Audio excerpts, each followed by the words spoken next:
Okay, I'm back with another Mr. Med book reading. This time, it is Mr. Nervous in the US, but in the UK they changed it into Mr. Jelly. So, let's get started.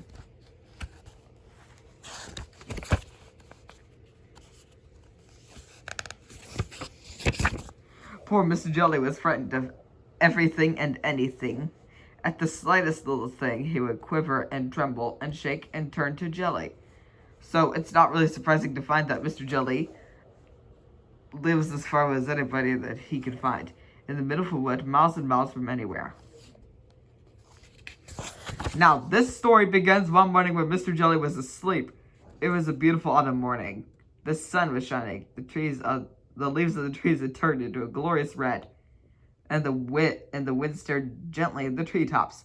A single leaf fell gently from the tree outside Mr. Jelly's house, and quietly brushed against his bedroom window as it fell. Mr. Jelly awoke with a start. "What's that terrible noise?" he cried. "Oh heavens, the house has fallen down. Oh disaster, it's an earthquake. Oh calamity, it's the end of the world." And he hid under the bedclothes, trembling with fright.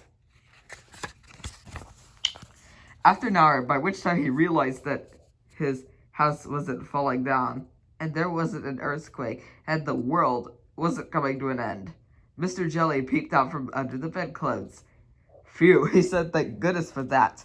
And he got up and went downstairs to make his breakfast.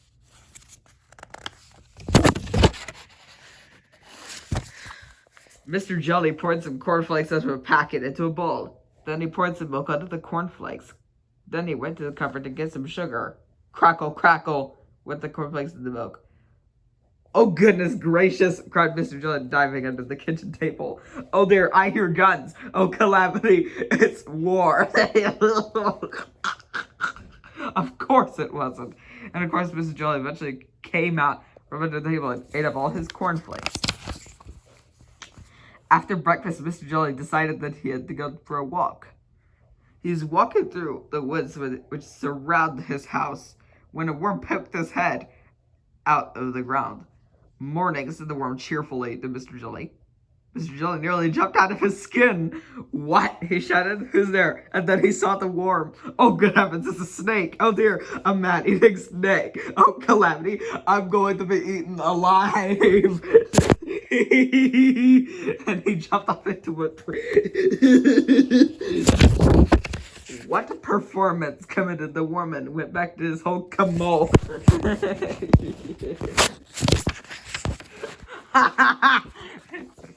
Okay.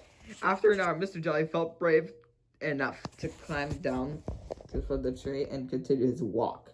Eventually, he came out the other side of the wood and into a field. Mr. Jelly glanced nervously around. It was an empty field, or was it? In the long grass in the middle of the field, unseen by Mr. Jelly, there was a tramp enjoying a sleep in the autumn sunshine. Mr. Jelly picked his way cautiously through the grass. The tramp, fast asleep, snored. "What was that?" shrieked Mr. Jelly. "It's a lion. I heard a growl." Oh my goodness gracious. Oh dear me. A lion, a huge lion with over his teeth. A huge lion with over his sharp teeth is gonna bite me in two. A huge ferocious lion with over his sharp teeth is gonna bite me in two and not three. And then he fainted. All this commotion awakened the trap, who yawned, stretched, sat up, and saw Mr. Jelly in the ground, lying on the ground beside him. "Oh dear," he said, for he was a kindly trap. "Oh dear." And he picked up Mr. Jelly and placed him gently in the palm of the hand. Mr. Jelly came to and sat up, rubbing his eyes, and then he saw the trap's face looking at him. "Oh, disaster!" he screamed. "Oh, calamity, it's a giant ogre. Oh, goodness gracious, he's gonna have me for breakfast." "My," said the trap gently. "You're a nice little chap, aren't you? What's your name?" "Mr.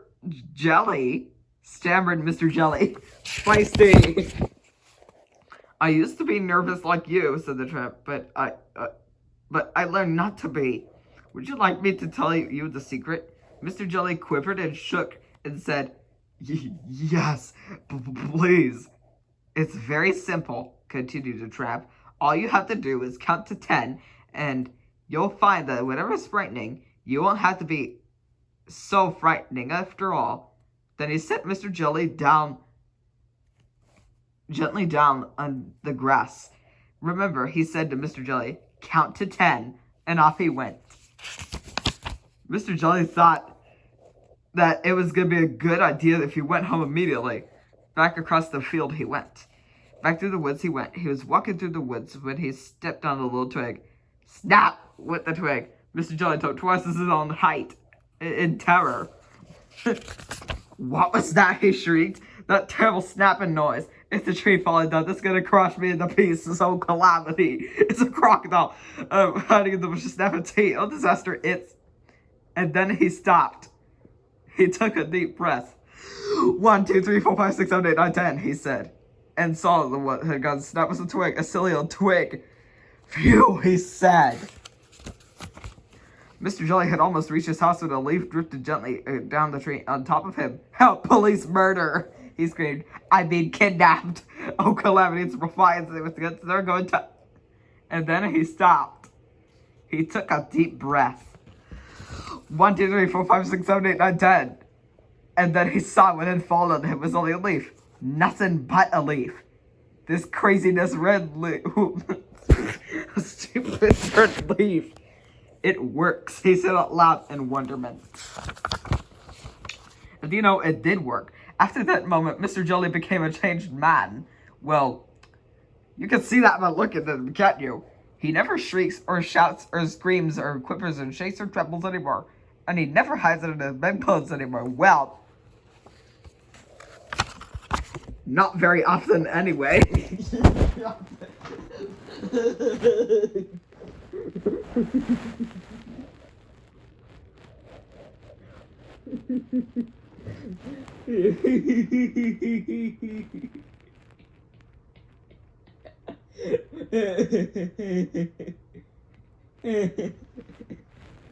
I'm outnumbered. No!